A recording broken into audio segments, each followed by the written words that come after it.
우리 같이 19절부터 합독합니다.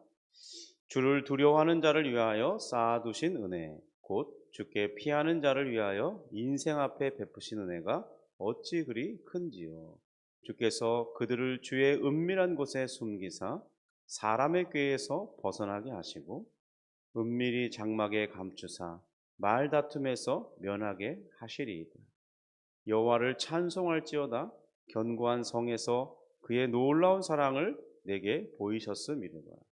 내가 놀라서 말하기를 주의 목전에서 끊어졌다 하였사오나 내가 주께 부르짖을 때에 주께서 나의 간구하는 소리를 들으셨나이다. 너희 모든 성도들아 여호와를 사랑하라. 여호와께서 진실한 자를 보호하시고 교만하게 행하는 자에게 엄중히 갚으시리니라. 여호와를 바는 너희가 강하고 담대하라. 아멘. 2026년이 이제 시작되었습니다. 오늘은 두 번째 날인데요. 우리는 이미 수십 년을 보내면서 이렇게 새로운 한 해를 맞이하는 경험을 반복해 왔습니다. 하나님께서 정해주신 날, 또 달, 절기, 이것이 다 한 해를 기준으로 반복되는 사이클을 만들어 주셨기 때문인데요. 하지만 이 반복된 틀 안에서도 이 경험되는 것은 매번 새롭습니다. 올 한 해도 분명 그럴 것인데요. 이전에 우리가 경험했던 것들이 우리 삶의 기초와 기반이 되어주고 또 우리는 그런 것들을 가지고 우리 삶의 이 목표들을 추진하는데 도움을 받게 될 것입니다. 그러나 우리 손에 쥐어진 이런 것만으로, 우리의 힘만으로는 이 모든 것들을 이룰 수 없죠. 더 근본적인 것은 바로 하나님의 돕는 은혜예요.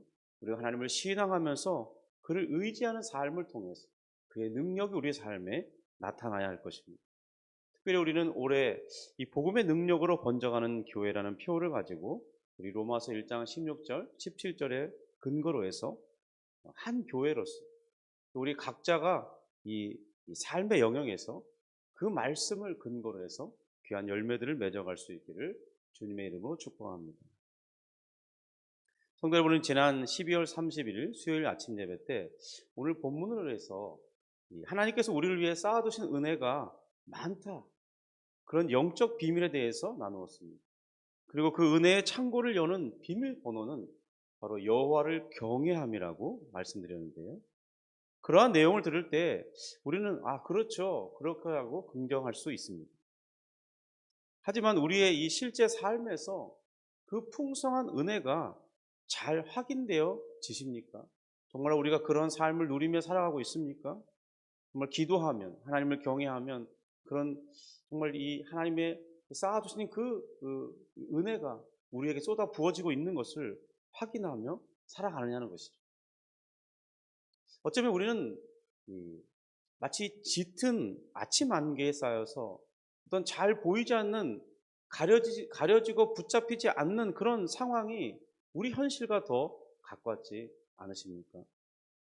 그렇다면 왜 그런 것일까요?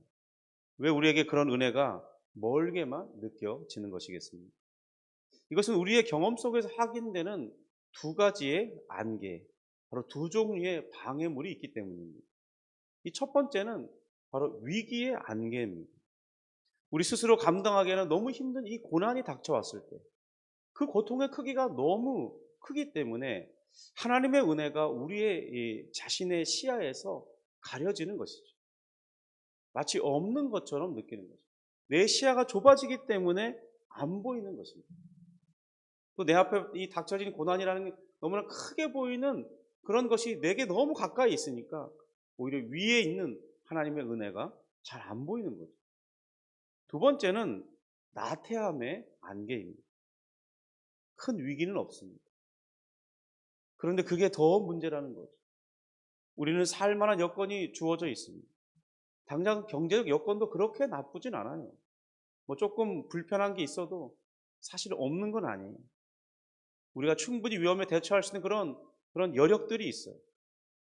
가정도 어떤 큰 문제가 있는 것도 아니고 건강에도 큰 문제가 있지 않고 자녀들도 나름 감사한 상황에 있어요.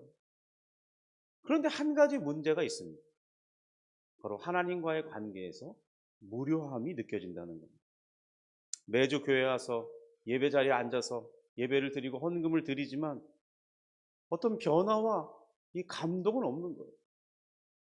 내 자신이 새로워져야겠다는 건 도전이 없어요. 바로 하나님에 대한 사랑이 식어지고 신앙생활이 매너리즘에 빠져들어가는 거죠. 그때 우리는 영적인 감각을 잃고 곁에 있는 어떤 풍성한 은혜를 보지 못하는 마치 짙은 안개 속에서 운전하고 있는 그런 상태처럼 되고 마는 것입니다. 혹시 늦가을 혹은 초봄 약간 날씨가 쌀쌀하면서 또 햇빛이 쫙 비춰오는 그런 이 새벽녘에 짙은 안개 때문에 운전을 하는데 속도를 낼 수 없는 그런 상황을 경험해 본 적이 있습니까? 전방에 10m가 제대로 안 보이는 거예요. 근데 정말 그런 길이 위험하거든요. 평소에 다니던 길인데 익숙한 길인데도 언제 무엇이 튀어나올지 알 수 없는 그런 상황 때문에 이 운전하는 게 너무 힘든 거죠. 마치 이런 길을 달릴 때는요. 우리가 한겨울 이 눈이 내려서 미끄러운 그 눈길에 정말 주의하면서 운전하는 것보다 더 어렵습니다. 왜냐하면 안 보이기 때문에. 고난은 우리에게 비명을 지르게 만듭니다. 그런데 나태함은 우리에게 하품을 하게 만들어요. 뭐든지 지루해요. 재미가 없어요. 우리 신앙생활에서 이 두 가지가 다 결과가 크게 다르지 않습니다. 바로 공통적인 문제가 뭐냐면 쌓아두신 이 하나님의 은혜를 누리지 못한다는 공통점이 있어요. 오늘 본문 21절, 24절, 20부터 24절은 이 두 가지 상황에 처할 때 각각 어떻게 그 은혜를 다시 체험할 수 있는지 우리에게 그 해답을 제시해 줍니다. 21절, 22절 다시 한번 같이 읽어보겠습니다. 여호와를 찬송할지어다. 견고한 성에서 그의 놀라운 사랑을 내게 보이셨음이로다. 내가 놀라서 말하기를 주의 목전에서 끊어졌다 하였사오나 내가 주께 부르짖을 때에 주께서 나의 간구하는 소리를 들으셨나이다. 먼저는 우리 삶의 극심한 위기로 인해서 은혜의 고갈 상태에 있는 분들을 향한 말씀입니다. 21절에서 다윗은 자신을 어떤 이 견고한 성에 갇힌 상태를 묘사합니다. 이것은 이 원수들에게 완전히 포위되어서 도저히 빠져나갈 수 없는 구멍에 그런 어떤 절망적인 고립 상태를 의미하는 겁니다. 이런 상황이 닥치면 인간은 본능적으로 영적 공황 상태에 빠지기 마련입니다. 그래서 22절에 이렇게 고백합니다. 내가 놀라서, 내가 조급해서 말하기를 주 앞에서 끊어졌다 하였사오니. 성도 여러분, 우리의 모습이 아닙니까? 조급하고 당황하는 거예요. 여러분, 정말 위험한 일이 내게 닥쳐오는데, 당장 내일 어떤 큰 일, 그런 일들이 닥쳐오는데 어떻게 당황하지 않을 수 있겠습니까? 어떻게 막 그런 것들 해결하고자 확 손을 벌벌 떨면서 어떻게든 해결해 보려고 그렇게 하지 않겠습니까? 누가 과연 그런 상황에서 여유롭게 대처할 수 있겠습니까? 제정신을 가진다는 게 더 이상하죠. 그래서 이런 생각을 하게 되는 겁니다. 이제 하나님도 나를 포기하셨나 봐. 내 인생이 여기서 끝나는 건가? 이런 절망의 비명이 터쳐 나오는 거죠. 그런데 바로 그런 상황에서 다윗은 기가 막힌 은혜를 만났다고 고백하고 있습니다. 제가 최근 유튜브에 이 주영은 씨가 MC를 맡은 새롭게 하소서라는 이 영상이 자주 올라옵니다. 아무래도 저도 이제 영상을 올리고 또 어떤 쇼츠를 편집해서 올리다 보니까 그걸 자주 뜨게 돼요. 그러면 혹시 이제 궁금증을 불러일으키는 그런 영상들을 보게 되는데 그 초대된 분들의 이야기를 들으면 위기의 어떤 끝자락에서 기막힌 은혜의 체험에 대한 그런 삶을 나누는 이야기를 많이 듣게 됩니다. 그들의 이야기를 듣고 있으면 야, 정말 하나님이 살아계시는구나. 그런 생각을 하게 돼요. 그러면서도 한편에는 나도 저런 하나님을 그렇게 만나신 하나님을 나도 만나고 싶다. 그러면서 생각이 연결고리가 뭐냐면 그럼 그런 하나님을 만나기 위해서 꼭 저런 고난과 절망의 낭떠러지까지 가야만 되는 건가? 난 그러기는 싫은데 그냥 만나주시면 안 되나? 그런 생각을 해보게 되는 거죠. 다윗은 자신이 포위당했다고만 생각했습니다. 이제 옴짝달싹할 수 없는 그런 견고한 성에 갇힌 거죠. 어떤 소망도 생각할 수 없던 그때에 도리어 하나님의 이 기이한 사랑을 발견했다고 고백하는 거예요. 정말 새롭게 하소서에 초대된 그 많은 간증하시는 분들처럼 말입니다. 상식적으로는 분명히 망해야 될 상황이에요. 그런데 기이하게도 망하지 않고 도리어 그때에 영적인 눈이 열려서 하나님의 자신을 지키고 계심을 보게 된다는 것입니다. 놀라운 사실은 다윗이 불신 섞인 이 비명을 질렸음에도 불구하고 하나님은 그 비명을 이 간구하는 소리로 들으셨다는 점이에요. 이렇게 말하죠. 내가 주께 부르실 때에 주께서 나의 간구하는 소리를 들으셨나요? 성도 여러분, 위기의 안개 속에 계십니까? 앞이 보이지 않습니까? 그래서 어떤 불평과 원망이 많이 나오세요? 근데 그런 이 불평과 의심을 그대로 기도 속에 가지고 오라는 것입니다. 어쩌면 우리가 옆에서 듣기에는 저분은 뭐 기도한다면서 저렇게 불평이 많아. 뭐 이렇게 의심하면서 기도하는 거야? 그래서 우리가 들을 때는 좀 거북하고 저 기도 맞아? 저렇게 기도하면 돼? 그러면서 좀 옆에 깨고 이렇게 흔들어가지고 여보시오. 기도를 그렇게 하십니까? 믿음을 갖고 기도하세요. 바르게 말을 해야죠. 이렇게 지적하고 싶을 정도의 표현을 하고 있을지도 몰라요. 그런데 우리는 그렇게 지적하고 싶은 그런 기도를 주님은 다르게 보고 계시다는 것입니다. 확실히 주님은 우리와 다른 분이에요. 주님의 품은 정말 한없이 넓습니다. 우리의 이해와 상식을 초월하시는 분이에요. 여러분, 그래서 저는 이 말씀을 근거로 이렇게 조언하고 싶습니다. 그런 비명을 멈추지 말고 주님께 터뜨리시라고 말입니다. 하나님은 너무 세련된 그런 기도문을 좋아하시는 분이 아닌 것 같아요.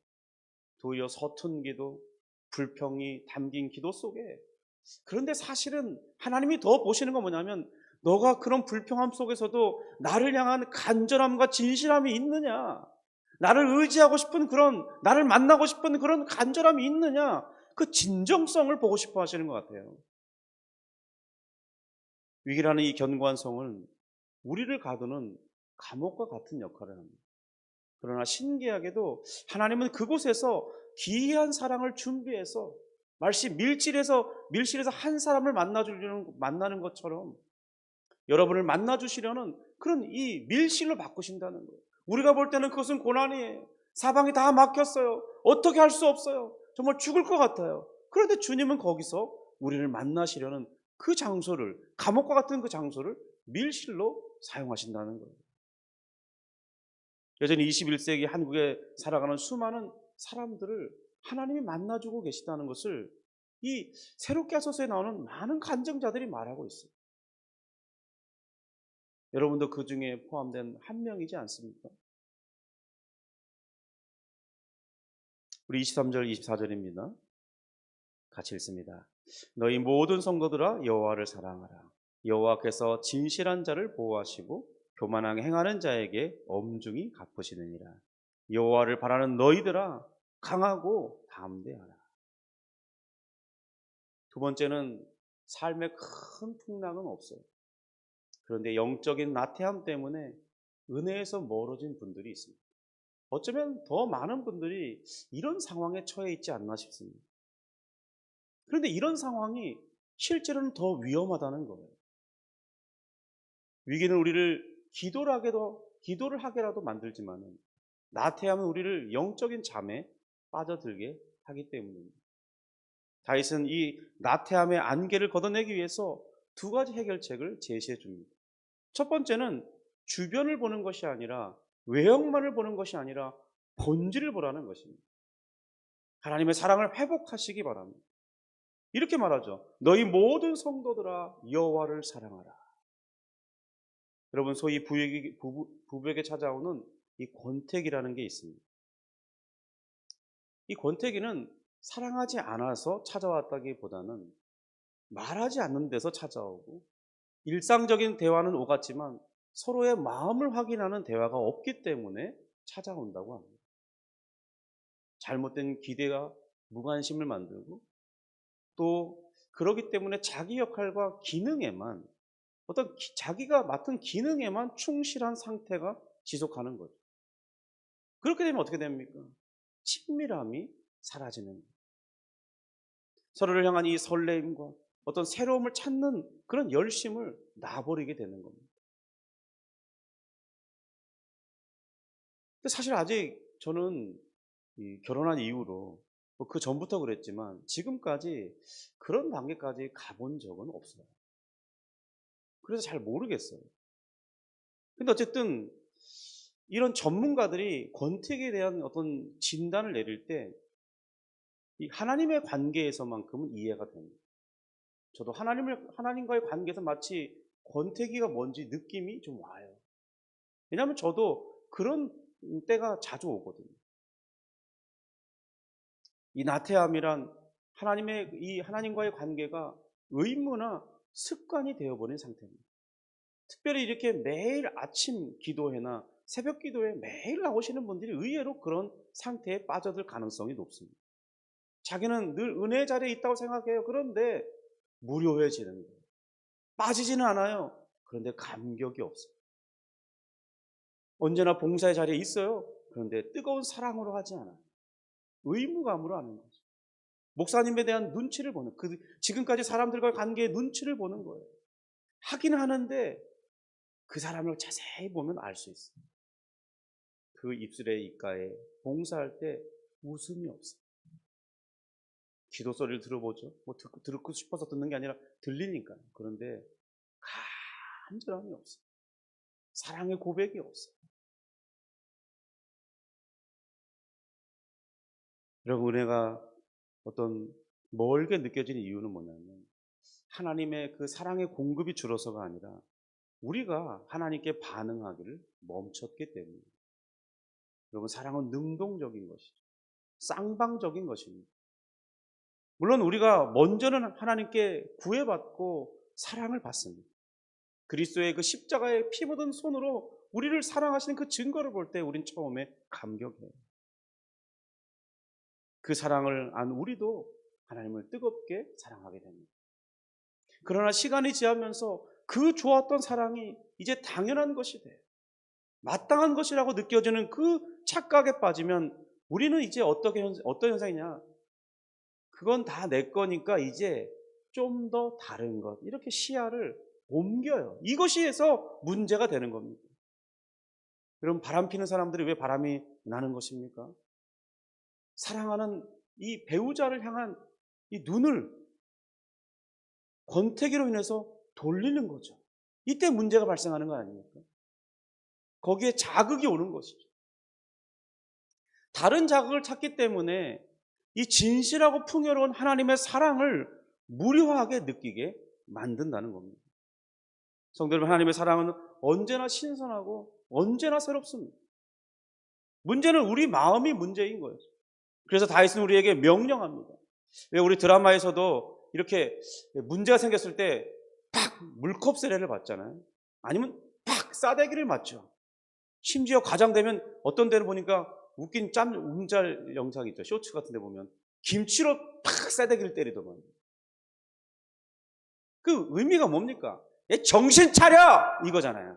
정신 차려! 뭐 하는 거야? 지금 다윗이 우리에게 말하고 있는 것은 그런 거예요. 싸대기를 때리듯이 명령하는 겁니다. 정신 차리고 너의 마음 중심을 하나님께 고정해. 하나님을 뚫어져고 쳐다보고 마치 첫 연애에 빠진 사람처럼 계속 주시하면서 그분의 이 변함없는 정말 뜨거운 사랑을 너의 마음에서 확인하고 너도 다시 그렇게 반응해 라는 그런 명령이라는 거죠. 우리에게도 영적인 싸대기가 필요합니까?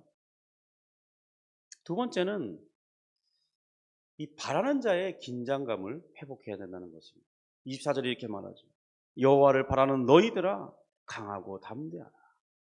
여기에서 바란다는 것은 그저 수동적인 기다림이 아니에요. 주실라면 주시고 마실라면 마시고 가만히 탁 아니 그런 게 아니라는 거예요. 하나님께서 행하실 일을 기대하면서 깨어있는 어떤 영적 긴장감을 회복하라는 것입니다. 성도 여러분, 나태함의 다른 표현은 기대감을 상실한 상태입니다. 그러나 은혜를 체험하는 자는 내일 주실 하나님의 은혜를 오늘 바라보면서 영적인 허리띠를 쪼아매는 사람과 같은 것이죠. 성도 여러분, 혹시 신앙생활의 활기를 잃으셨습니까? 예배가 지루하고 기도가 형식적이 되었습니까? 이것은 은혜가 고갈되었기 때문이 아닙니다. 여러분, 은혜는 고갈되는 법이 없는 거예요. 마치 나이아가라 폭포가 수원이 정말 계속해서 흘러내려오면서 하루에도 1초에도 수만 톤을 쏟아 부어내는 것처럼 은혜는 우리에게 그렇게 충분한 상태가 늘 주어지고 있습니다. 문제는 우리 영혼이 나태함의 안개 속에 갇혀 있기 때문에 그 어마어마한 광경에 은혜를 보지 못하는 것입니다. 다시 주님을 향한 첫사랑을 회복하시기 바랍니다. 하나님은 오늘 나에게 이 어떤 일을 행하실지 기대하는 이 바라봄을 회복할 때 여러분 곁에 이미 쌓여있던 은혜가 다시 선명하게 보일 것입니다. 가끔 운동선수들을 보면요, 이렇게 운동선수들에게 뺨짝을 세게 탁탁탁 때려줄 때가 있어요. 긴장감을 놓지 말아요. 기대감을, 정말 네가 목표하는 게 무엇이냐를 명확히 생각하면서 오늘 경기에 임하라고 탁탁탁 좀 아플 정도로 때려주는 걸 봅니다. 우리에게 그런 일들이 필요한 거죠. 성도 여러분, 하나님의 은혜는 늘 그 자리에 풍성하게 쌓여 있습니다. 지금 만약 우리가 이 위기라는 안개 때문에 그 은혜가 보이지 않는다면 우리가 두려워하지 말고 비명이라도 지르면서, 아니면 정말 불평과 원망 가운데 하나님 도대체 날 버리셨습니까? 살아계시면 좀 나타내 주십시오. 날 버리신 겁니까? 그렇게라도 주님께 간절히 매달려 보십시오. 하나님은 여러분의 그 비명을 기도로 들으시고 여러분을 찾아와 주실 것입니다. 만약 나태함이라는 이 안개 때문에 은혜가 무덤덤해졌습니다. 다시 주님을 사랑하기로 결단하시고 누구에게라도 한번 나에게 정신 차리고 뺨때기를 한번 세게 때려달라고 부탁이라도 해보십시오. 정신 차리라고 좀 얘기 좀 해달라고 그렇게 부탁해 보세요. 그러면 그런 놀라운 일들이 일어날 것입니다. 그래, 정신 차려요. 위기 속에서도, 평범한 일상의 나태함 속에서도 우리가 붙잡아야 할 결론이 이것입니다. 24절에 강하고 담대하라. 여러분, 2026년 새해 두 번째 날 아침, 우리 각자에게는 이 안개를 걷어내고 쌓아두신 은혜를 마음껏 인출하여 쓰는 사랑의 주인공들이 되시기를 주님의 이름으로 축복합니다. 기도하겠습니다. 하나님 아버지, 감사합니다. 주님, 우리 인생에는 여러 가지 많은 위기가 있는데 주님, 정말 위험한 것은 그런 어려운 상황이라기보다는 너무나 평안하고 너무나 이 모든 것들이 다 갖춰져 있는, 그래서 우리가 무료하고 지루하게 느끼는 상황일지 모릅니다. 그 정말 따뜻한 안락함은 우리의 마음에 무엇인가 더 필요한 것을 원하지 않게 해요. 그런 좋은 환경을 허락해 주신 하나님마저 있게 만듭니다. 하나님, 우리가 다시 정말 드라마를 보듯이 정신 차리라고 하는 그런 경고에 하나님, 우리가 다시 한번 정신을 차리고 무릎 꿇고 하나님 앞에 다시 나와서 하나님을 뚫어져라 쳐다보면서, 말씀을 뚫어져라 쳐다보면서 주님을 향한 그 놀라운 사랑, 나를 향하는 그 하나님의 사랑을 다시 한번 확인하고 우리 가슴에 다시 설레고 감격하면서 정말 생기 있는 사랑에 빠져들 수 있도록 주여 우리에게 은혜를 베풀어 주시옵소서. 하나님, 우리에게 앞에 있는 은혜를 바라보지 못하게 하는 모든 안개를 걷어지낼 수 있도록 은혜를 베풀어 주시고 우리의 영적인 시야를 열어주시고 하나님, 정말 새롭게 하소서에 나오는 많은 간증자들에게 나타나 주시고 찾아나오신 것처럼 주여 우리에게도 그런 은혜의 만남을 허락해 주옵소서. 바라고 구하는 자에게 허락하신다고 하셨사오니 주님 역사에 주옵소서. 주님, 오늘 또 강추위로 인해서 고단함 가운데 일하시는 많은 이들이 있습니다. 추위 속에서도 견디며 일해야 할 사람들이 있습니다. 주님, 저들에게 위로를 베풀어 주시고 건강이 악화되지 않도록 추위를 싸워 이길 수 있도록 주님, 또 어떤 이들은 절망에 빠질지 모르는데 하나님, 절망하지 않도록 하나님의 도움의 손길을 허락해 주시옵소서. 우리도 저들을 위해서 외면하지 않도록 인도해 주옵소서. 예수님의 이름으로 기도합니다. 아멘. 하늘에 계신